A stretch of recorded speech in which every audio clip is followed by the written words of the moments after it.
I know you heard me on the radio. Flexing, she loved the sound of my voice, it's the best thing. Daydreaming of the jazz all day. Pick up the phone late night with Larry K. I know you heard me on the radio. Flexing, she loved the sound of my voice, it's the best thing. Daydreaming of the jazz all day. Pick up the phone late night with Larry K.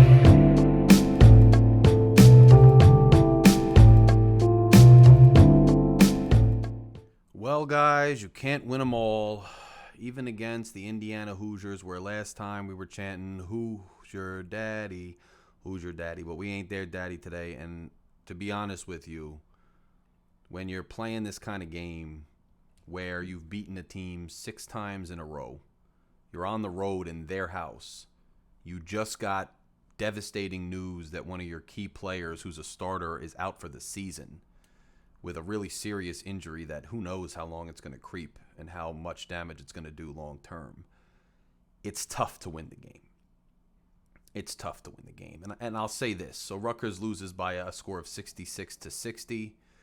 Valiant effort at the end of the day. I mean, early in the first half, it looked like we might let the Hoosiers run away with this thing. The Hoosiers came out on fire. I mean, and you would expect nothing less. They're playing good basketball right now. They're fighting for a top seed in the Big Ten just like we are. They're fighting for a good seed in March just like we are. They are now 17-7. We're 16-8. We drop in the conference. I think we'll probably drop down a spot in the conference into this messy tie nonsense that we have in the muddly middle of the Big Ten. But we couldn't expect to win every single Big Ten game from here on out. That just wasn't going to happen. And I told you guys yesterday in my video that it was going to be difficult for Rutgers to come out of this week 2-0. I mean, it's almost nearly impossible. So now we are going to face off against Illinois on Saturday, a team that had their most recent game canceled due to COVID, which is interesting. I didn't know they were still canceling games due to COVID, but hey, it is what it is. They could be well rested, Illinois, or they could be rusty. We'll see. There's plenty of time between now and Saturday to get rested, to get on the practice court, to clean some things up, to get our minds focused and, come to the realization and acceptance that Mawat is going to be out for the season and who this team's going to be going forward, and hopefully. And it's going to be another tough game against another formidable adversary, another team in contention for a good Big Ten seed, another team in contention for a good March seed. It's going to be tough to go against them again on the road. It's not going to be easy. So it's another tough challenge. Every game is a challenge in this league, every time. Again, whenever we get ranked, we have rough luck. I guess it just is what it is. We're ranked number 24 going against the number 18 team. This was a quad 1 game for both teams, so it's not going to damage us too bad as far as a resume. But if you want to, keep this season going the way it was going, you got to bounce back. So the Knights have to bounce back now. They've got Illinois, and it'll be a test. I thought, look, if you thought Oscar Palmquist's play against Minnesota was just a one-off, you'd be wrong. 9 points in 2 minutes of play. And he was three back-to-back threes. So his silky smooth shot is still there. If Oscar can become more of a consistent player, and especially more of a reliable player 2 ways on the defensive side, we may have something brewing where we have a deeper lineup than we initially thought. And we certainly have somebody else who can score the basketball and do some damage on that end, which is vitally necessary. Cam Spencer had another, I told you, it looked like he was bouncing back last game, and sure enough, 14 points, 1 assist, 4 rebounds. I thought Cam had a decent game coming back and kind of bouncing back. Cliff, 15 points, only 4 rebounds, though. Remember, last week he had 12 rebounds against Michigan State. 12 rebounds to 4 rebounds. I thought Trace Jackson Davis really had his way. I thought he had his way in the post. I thought he was dominant over Cliff in some instances. I thought he was dominant over Wolf for certain. 20 points, 18 rebounds, 6 assists. I mean, he just ate us alive. Trace Jackson Davis is a great player. We've gotten the better of him the last 6 meetings, but this time Trace Jackson Davis wasn't having it, and the Indiana Hoosiers were not having it, and he just had an absolutely dominant game at home. 20 points, 6 assists, 18 rebounds. It is what it is. It's going to be hard to play against that. I don't want to go too far into the officiating. I thought in the first half it was pretty lopsided. It started off good. They swallowed the whistle. Then it got pretty lopsided towards the end of the first half, and the second half was pretty even. It is what it is. The Hoosiers were hitting a lot of things. They came out with their hair on fire. They were playing good basketball, and Rutgers was struggling at first, and then we came out and we were playing ball too, and it was just a good game. Towards the end there, every time we got within 5 or we got within 3 points of them, I thought we missed a ton of opportunities. And what comes to mind is Paul's missed layup when we could have been down to 1 point.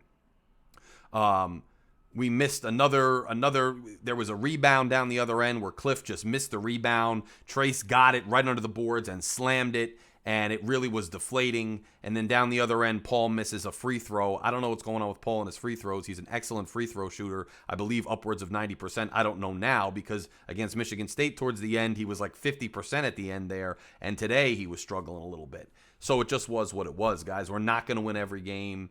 The Indiana Hoosiers are not going to lose 7 in a row to us. Wasn't going to happen. So the all-time series, I think, is evened up at 8-8 now. We may see them later. We may see them in the Big Ten tournament. We'll see. Like I said, it's tough to beat a team that many times in a row, especially when you're on the road, especially when you just find out one of your key starters is out for the season, especially when they come out with their hair on fire and Trace Jackson Davis is playing at the level he's playing at. It's just tough to beat them. They had a good game. And it was a tough game. I thought both teams really came to play. I thought Rutgers struggled a little bit early, and then they kind of gained their footing and did what they had to do. But at the end of the day, it just wasn't quite enough. I did like how Cliff got that final slam to keep it within 60, so 66-60. It's respectable on the score sheet for resume purposes, etc., especially on the road against a good team. But it is what it is, guys. We're just not going to win every game. This is where we are. Not much else to say about this game. Like, I can break it down as much as I want. There were missed opportunities. There were missed shots. Then there was, Hyatt and Oscar hitting shots, in a row and stringing stuff together. I think if Paul had been able to take control at the end of the game the way he did against Michigan State and had been able to kind of facilitate other players as well as score the basketball himself, rather than kind of missing some opportunities at the end there, we would have had a different game. And I think it goes without saying that if Cliff had a bigger presence on the offensive and defensive boards, we would have done much better. But Trace Jackson Davis was just absolutely dominant, and I think that was a big reason why we lost that game. I mean, he was just dunking it in our face, rebounding it all over the place, playing with his hair on fire. You can't blame him. He doesn't want to lose to Rutgers again, especially at home, especially the way he's playing. So it is what it is. This is what happens, guys, and this is going to happen sometimes in the Big Ten. So strap in. Let's get back to the practice court. Let's figure out what works and doesn't work. Let's figure out our lineup and our chemistry without Mawat Mag. Now that we know he's there on the bench. He's cheering the guys on. It was nice to see him there, travel with the team, with the guys. He'll probably be there all year. It's how these guys are. But get used to him not being there and reestablish an identity without him, because you're going to need to going forward. And that's just going to be the way that it is. So let's regroup. Let's see what they do against Illinois. Huge game against Illinois now. Huge game. Now, not a definitive game by any means. Not a must-win game by any means. You lose it, you're 0-2. It sucks because you were ranked. Now you drop way down. You're fighting for the 4th seed. You're fighting for a mid-seed. But hey, this type of stuff happens. This was a tough little week here. We have some games we can win later in the year. But hey, beat the Illini. You can do it. The way they played tonight against Indiana was a valiant effort, even though they missed some opportunities, even though some guys did not play all the way up to their potential. You can do it. It wasn't a blowout. They didn't eat our lunch and destroy us and embarrass us. It was on the road. It was a hard-fought game. We just didn't come out on top. Go up against the Illini and show something and bounce back and show us what you're made of. I'm counting on you, Knights. I think you can do it. But that's all from me tonight, guys. I'll see you Saturday or maybe before, just to touch on some things.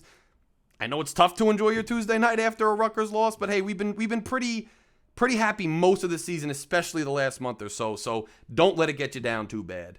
Try to enjoy your night. Try to enjoy your week. Try to look forward to Saturday. And I will talk to you guys very soon, man. Go Knights.